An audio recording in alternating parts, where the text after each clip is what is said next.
Hi friends, welcome back to the class on the essay The First Atom Bomb. In the last two videos we were discussing the first part of the essay The First Atom Bomb in detail. Today we will continue with the remaining part.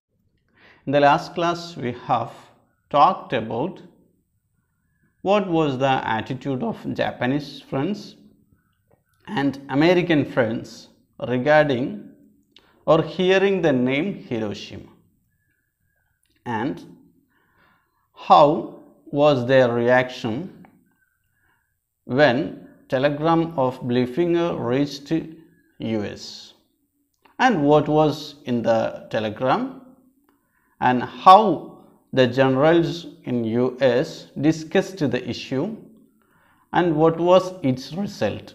As a result, Dr. Marcel Junod was given an opportunity to be a part of investigation commission that is being sent to Hiroshima to inquire after this nuclear explosion and its effect, and what steps are to be taken in this regard.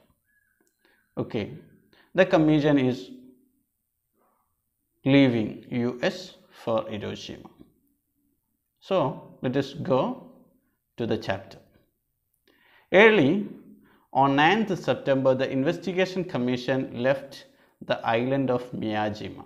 Early on 9th September, the investigation commission left the island of Miyajima. They went to Hiroshima and left the island of Miyajima. From our hotel, from their hotel, walked along the shore of the little harbor. They walked along the shore of the little harbor. We boarded the boat which was to take us from the arm of the sea which separated us from the main island. Marcel Junod and his team boarded the boat. A boat was there to take them over the arm of the sea which separates them from the main island. Main island നിന്നും അവരെ വേർതിരിക്കുന്ന ആ കടലിൻ്റെ കടലിൻ്റെ ഭാഗത്ത് നിന്നും അവരെ കൊണ്ടുപോകുന്നതിന് വേണ്ടിയുള്ള ബോട്ടിൽ അവർ കയറി. They boarded the boat. A car was waiting for us there. A car was waiting for them. And I sat between two Japanese interpreters. In the car, Dr. Marcel Junod sat between two Japanese interpreters. They had given him all information regarding this explosion, or what was the condition of Hiroshima before and how it was. So, one was Miss Ito, who had been born in Canada. One interpreter or one Japanese interpreter was Miss Ito, Canada born. She was a Canada born. And a Japanese journalist who had spent 20 years in United States. The second interpreter or another interpreter was a Japanese journalist who had spent 20 years of his age in the United States. അയാൾ 20 വർഷത്തോളം എവിടെയായിരുന്നു? US-ലായിരുന്നു. They both gave me a great deal of information about what Hiroshima had once been. The two interpreters gave him a great deal of information about what Hiroshima had once been. ഒരു കാലത്ത് Hiroshima എന്തായിരുന്നു എന്നതിനെക്കുറിച്ചുള്ള വലിയൊരു വിവരണം തന്നെ, ബൃഹത്തായ വിവരണം തന്നെ miss Ito and this Japanese journalists had gave him. Its main activities, and they had given him what Hiroshima had once been and what was the main activities of Hiroshima and its geographical situation. എന്തായിരുന്നു അതിൻ്റെ ഭൗമശാസ്ത്രപരമായിട്ടുള്ള അതിൻ്റെ കിടപ്പ് എന്തായിരുന്നു, അവിടുത്തെ ആളുകളുടെ activities എന്തായിരുന്നു എന്നൊക്കെയുള്ള വിവരണം ആര് കൊടുത്തു? This miss Ito and Japanese journalist. I needed their accounts in order to compare the reality of yesterday. This account or this information was necessary for what? To compare reality of yesterday, how it was yesterday, കഴിഞ്ഞ കാലത്ത് Hiroshima എന്തായിരുന്നു എന്നതിനെ compare ചെയ്യാൻ ഇത് അനിവാര്യമാണ്. ഏതുമായിട്ട് compare ചെയ്യാൻ? With the reality of today. Yesterday it was a prosperous, busy town, busy, prosperous town. With the reality of today, today it was what? The desolating spectacle after its utter destruction. It is just mere desolating spectacle. ഒരു വിജനമായ നശിപ്പിക്കപ്പെട്ട ഒരു കാഴ്ച മാത്രം. After its utter destruction, complete destruction by one flash of blinding. It was distracted by one flash of blinding. കണ്ണ് ചിമ്മിപ്പിക്കുന്ന ഒരു ഫ്ലാഷിൽ എന്താക്കപ്പെട്ട, തകർക്കപ്പെട്ട ഈ ഇന്നത്തെ ഹിരോഷിമയുടെ യാഥാർത്ഥ്യം ഗതകാല ഹിരോഷിമയുമായി കമ്പയർ ചെയ്യാൻ ഈ ഒരു വിവരണം ആർക്ക് അത്യാവശ്യമായിരുന്നു? ലഭിക്കേണ്ടത് ഡോക്ടർ മാർഷൽ ജുനോദിന് അത്യാവശ്യമായിരുന്നു. And searing light explosion or nuclear explosion was mere blinding light, blinding flash and searing light. Hiroshima explained the fragile Miss Ito. Hiroshima means what? The broad island. She told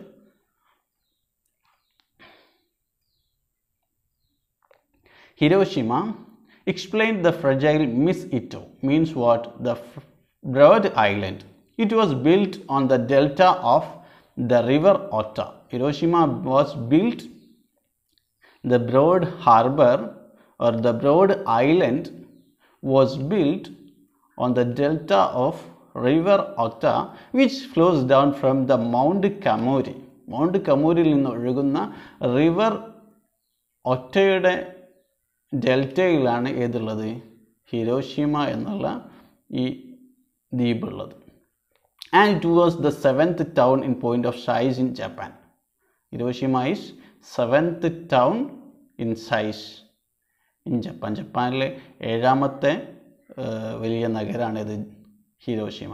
The 7 arms of Ota, ഒറ്റ നദിയുടെ 7 കഴുവഴികൾ, the 7 rivers which pour their waters into inland sea.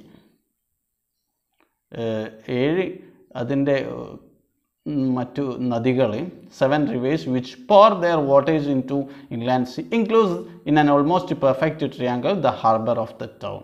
This includes, the 7 rivers includes in perfect triangle, ഒരു കൃത്യമായിട്ട് triangle കണക്കിന് ഇതാക്കുന്നുണ്ട്, ഹാർബറിനെ ചുറ്റുന്നുണ്ട്. അതുപോലെ the factories, the arsenal, oil refineries and warehouses. It was been, these all were been enclosed by the 7 rivers of river Ota.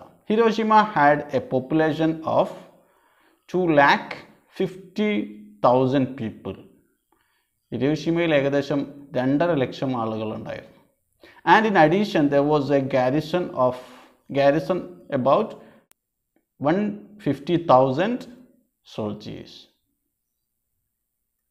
ഏകദേശം 1.5 ലക്ഷം സോൾജിയേഴ്സിൻ്റെ ഒരു ട്രൂപ്പും അവിടെ ഉണ്ടായിരുന്നു. And in addition there was a garrison of about 150,000 soldiers, 1,50,000 soldiers. The journalist described, on 6th August there wasn't a cloud in the sky above Hiroshima. On 6th August, August 6 അവിടെ ഹിരോഷിമയുടെ ആകാശത്തിന് മുകളിൽ ഒരു മേഘം പോലും ഉണ്ടായിരുന്നില്ല. And a mild hardly perceptible wind blew from the south. And a mild hardly perceptible wind blew from the south. വേദ്യമാവാത്തൊരു wind blew from the south. Visibility was almost perfect for 10 or 12 miles. ഏകദേശം അവിടെ ഒരു മൂടൽമഞ്ഞോ കാറ്റോ മേഘമോ ഒന്നും ഇല്ലാത്തത് കൊണ്ട് 10-12 mile വരെ എന്താക്കാമായിരുന്നു, കാണാൻ കഴിയുമായിരുന്നു. Visibility was almost perfect for 10 or 12 miles. At 9 minutes past 7 in the morning, മോർണിംഗിൽ 7 മണി കഴിഞ്ഞ് 9 മിനിറ്റ് ആയിരിക്കണം. An air raid warning sounded. Air raid warning അവിടെ ഇങ്ങനെ ശബ്ദം ഉണ്ടാക്കി. And 4 American B-29 planes appeared. 4 American B-29 planes പ്രത്യക്ഷപ്പെട്ടു, appeared. To the north of the town, 2 of them turned and made off to the south and disappeared in the direction of Soho Sea. To the north of the town, 2 of them turned. 4 പ്ലെയിനുകൾ B-29 പ്ലെയിനിൽ 2 എണ്ണം north of the town turned. They turned to the north of the town and made off to the south. And made off to the south and disappeared in the direction of the Soho Sea ഭാഗത്തേക്ക് അത് അപ്രത്യക്ഷമാവുകയും ചെയ്തു. The other 2, the remaining 2 planes of B-29, after having circled the neighborhood of Shukai neighborhood ഒന്ന് വലയം വെച്ച ശേഷം flew off at high speed southwards in the direction of the Bingo Sea. They also disappeared high speed in the direction of Bingo Sea. At 7:31, it was all in 7:09. At 7:31, the all clear was given. The all clear was given at 7:31. Feeling themselves in safety, people came out of their shelters and went about their affairs. And the work of the day began. പതിവ് പോലെ ആളുകൾ feeling themselves in safety, സുരക്ഷിതരാണെന്ന് കരുതിക്കൊണ്ട് people came out of their shelters, ആളുകൾ അവരുടെ വീടുകളിൽ നിന്നൊക്കെ പുറത്തു വന്നു. And went about their affairs, അവർ കർഷകരാണെങ്കിൽ കർഷകർ, ഫാക്ടറിയിലാണെങ്കിൽ ഫാക്ടറിയിൽ, whatever it is, they went about their affairs and work of the day began. അങ്ങനെ ആ പതിവ് പോലെ ആ ദിവസത്തെ ജോലിയും ആരംഭിച്ചു. Suddenly a glaring whitish pinkish light appeared in the sky. Suddenly, പെട്ടെന്ന് ആളുകളൊക്കെ വീട്ടിൽ നിന്ന് പതിവ് ജോലിയിൽ വ്യാപൃതരായി ഇറങ്ങിയ സമയം പെട്ടെന്ന് തന്നെ a whitish pinkish light appeared in the sky. Accompanied by, ഈ ലൈറ്റിനോ കൂടെ എന്തുണ്ട്, ബൈ അൻ അൺനാച്ചുറൽ ട്രമർ, ഒരു ഇതുവരെ കാണാത്ത ഒരു കുലുക്കം. which was followed almost immediately, അതിന് തൊട്ടുടനെ തന്നെ എന്തുണ്ട്, എ വേവ് ഓഫ് സഫക്കേറ്റിംഗ് ഹീറ്റ്, ശ്വാസം മുട്ടിക്കുന്ന ചൂടും അതുപോലെ തന്നെ കാറ്റും. And wind which swept away everything in its path, ആ വഴിയിലുണ്ടായിരുന്ന എല്ലാ സാധനങ്ങളും തൂത്ത് വാരിപ്പോകുന്ന ഒരു കാറ്റും ചൂടും. ഇതാണ് ഹിരോഷിമയിലെ ആളുകൾ ആ സമയത്ത് നേരിട്ടത്. Within a few seconds, thousands of people in the streets and the gardens in the center of the town were scorched by a wave of searing heat. They were burned. Within a few seconds, thousands of people in the streets. People were there in the streets, thousands, and the gardens in the center of the town were scorched. They were burned. In the wave of searing heat, burning heat, in the wave of this burning heat, they were burned. Many were killed instantly, in the very moment itself, many were killed. Others lay writhing on the ground, screaming in agony. Others lay writhing on the ground, screaming in agony. അവർ ആകെ വ്യതയിലായിട്ട് അലറിക്കരഞ്ഞുകൊണ്ട് ആളുകൾ ഇങ്ങനെ എന്താക്കി, ഭൂമിയിൽ കടന്ന് ഉരുളാൻ തുടങ്ങി. The agony from the intolerable pain of their burns, from the intolerable pain of their burns, അവരുടെ ഈ കത്തിക്കരിഞ്ഞ അസഹനീയമായ അവരുടെ ഈ കരിഞ്ഞ ശരീരം കാരണം അവർ മണ്ണിൽ കിടന്ന് ഉരുളാൻ തുടങ്ങി. Everything standing upright in the way of the blast. Walls, houses, factories and other buildings was annihilated. നേരെ ഉയർന്നു നിൽക്കുന്ന എല്ലാ സാധനങ്ങളും, walls, houses, factories and other buildings was annihilated, was destroyed, എല്ലാം നശിപ്പിക്കപ്പെട്ടു. And the debris spun round in the whirlwind and was carried up into the air. ഇതിൻ്റെ അവശിഷ്ടങ്ങൾ spun round in whirlwind, ചുഴലിക്കാറ്റിൽ കറങ്ങി ഉയർന്നു. Spun round in the whirlwind as though and was carried up into the air. അതങ്ങനെ എന്താക്കി വായിൽ ഉയർത്തപ്പെട്ടു.